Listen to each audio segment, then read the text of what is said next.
அஸ்ஸலாமு அலைக்கும் வரஹ்மத்துல்லாஹி வபரகாத்துஹு. சுபுஹு தொழுததிலிருந்து சூரியன் உதிக்கும் வரையிலும், அசர் தொழுததிலிருந்து சூரியன் மறையும் வரையிலும் வேறு தொழுகைகளில் ஈடுபடுவதை அல்லாஹுவின் தூதர் ஸல்லல்லாஹு அலைஹி வஸல்லம் அவர்கள் தடை செய்தார்கள் என இப்னு அப்பாஸ் ரலியல்லாஹு அன்ஹு அவர்கள் அறிவிக்கிறார்கள். நூல் புகாரி, ஹதீஸ் எண் 581. அன்பிற்குரிய அல்லாஹுவின் நல்லடியார்களே, இந்த ஹதீஸின் கருத்து என்னவென்றால், சுபுஹு மற்றும் அசர் தொழுகைகளுக்கு பின் சுன்னத் இல்லை என்பதுதான்.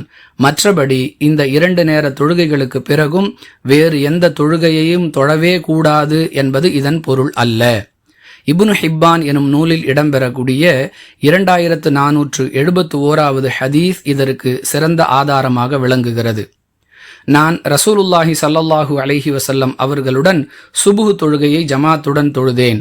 சுபுஹுடைய முன் சுன்னத்தை நான் தொழாத காரணத்தால் நபிகளார் சலாம் கொடுத்து ஃபர்லு தொழுகையை நிறைவு செய்த பிறகு, அதாவது சுபுஹுடைய ஃபர்லுக்கு பிறகு நான் சுபுஹுடைய முன் சுன்னத்தை தொழுதேன்.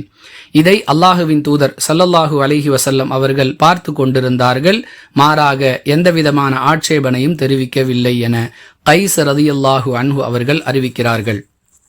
அன்பிற்குரிய சகோதர சகோதரிகளே, சுபுஹு தொழுகைக்கு பிறகும் அசர் தொழுகைக்கு பிறகும் எந்த தொழுகையையும் தொழக்கூடாது என்பது இந்த ஹதீஸின் கருத்தாக இருந்தால், கைஸ் ரலியல்லாஹு அன்ஹு அவர்களுடைய தொழுகையை நபிகளார் தடுத்திருப்பார்கள். இதன் பொருள் என்ன? சுபுஹு மற்றும் அசர் தொழுகைக்கு பிறகு எந்தவிதமான சுன்னத்தான தொழுகையும் இல்லை என்பதுதானே தவிர வேறு தொழுகையை தொழவே கூடாது என்பதல்ல.